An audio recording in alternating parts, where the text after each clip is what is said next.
আপনাকে কি খুব বেশি মশা কামড়ায়? তাহলে কিছু করার নেই। সারা জীবনই আপনাকে মশার কামড় খেতে হতে পারে। সাম্প্রতিক বিভিন্ন গবেষণা এটাই বলছে যে আপনাকে যদি মশা কামড়ায় তাহলে আপনার চামড়ায় এমন কিছু উপাদান আছে যেটা মশাকে আকৃষ্ট করে, আর আপনাকে সারা জীবনই এই মশার কামড় খেয়ে যেতে হবে। কেননা মশা তো আপনাকে ছাড়বে না, সে যে আপনাকে খুব ভালোবেসে ফেলেছে। তো বিভিন্ন জায়গায় এই মশা বিশেষ বিশেষ মানুষকে কেন কামড়ায় এ নিয়ে গবেষণা করা হয়েছে, এবং স্বেচ্ছাসেবকদের উপরেই গবেষণাটা করা হয়েছে। তাতে দেখা গেছে যে বিশেষ বিশেষ কিছু ব্যক্তির ওপর মশা প্রায় 100 গুণ বেশি আকৃষ্ট হয়েছে।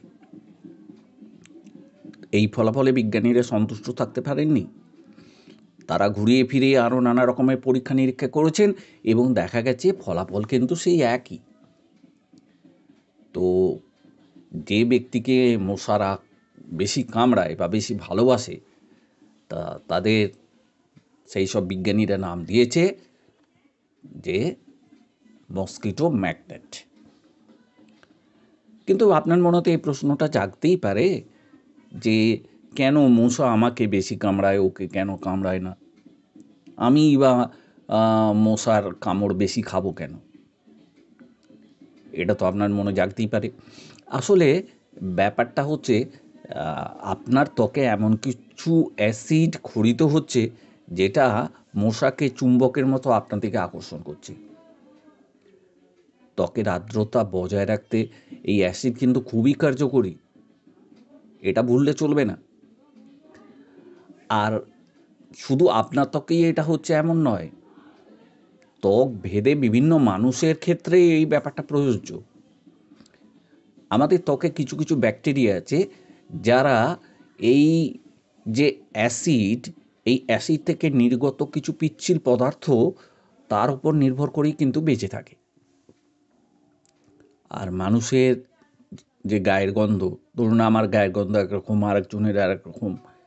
এই যে বিভিন্ন মানুষের যে গায়ের গন্ধ, এর তারতম্য হয় এর উপর নির্ভর করে। তা বিজ্ঞানীরা বলছেন যে এই উপাদানের ওপরই মশাদের আকর্ষণ। যেহেতু এই সমস্ত অ্যাসিড ত্বকের স্বাভাবিক উপাদান, তাই এই উপাদানকে যদি আপনি ভাবেন যে জোর করে আপনার ত্বক থেকে দূর করে দেবেন, তাহলে কিন্তু সমস্যা সরি তাহলে কিন্তু সমস্যায় পড়বেন আপনি নিজেই। তাহলে কি করা যায়? মশার কামড় খেতেই হবে। আর মশার কামড় খেয়ে বেঁচে থাকা ছাড়া আপনার কোনো গত্যন্তর নেই। তাহলে আপনি আর একটা কাজ করতে পারেন, যে মশাদের জানাতে পারেন আমাকে কামড়িও না, আমার ত্বকে যে অ্যাসিড ক্ষরণ হচ্ছে এটা তোমাদের মধ্যে প্রচার করো না, দু একজন এসে খাও, কিন্তু সবাই মিলে আমাকে আক্রমণ করো না। কেন আমাকেও তো বেঁচে থাকতে হবে, আমার তো কাজকর্ম করতে হবে, বাড়িতে থাকতে হবে, অফিসেও তো মশা দু একটা কামড়ায় নাকি। তো সুতরাং এই ব্যাপারটাকে মাথায় রেখে বাঁচাই ভালো। মশাদের ওপর আর রাগ করে কি হবে? যাবতীয় কাণ্ড আপনি নিজেই ঘটিয়ে রেখেছেন, আপনি নন, মানে ঘটিয়ে রেখেছেন বিধাতা। তা বিধাতাকে দোষ দেই ভালো, মশাদের দোষ দিয়ে কী লাভ? কামড় খান, কী করবেন? ভালো থাকবেন।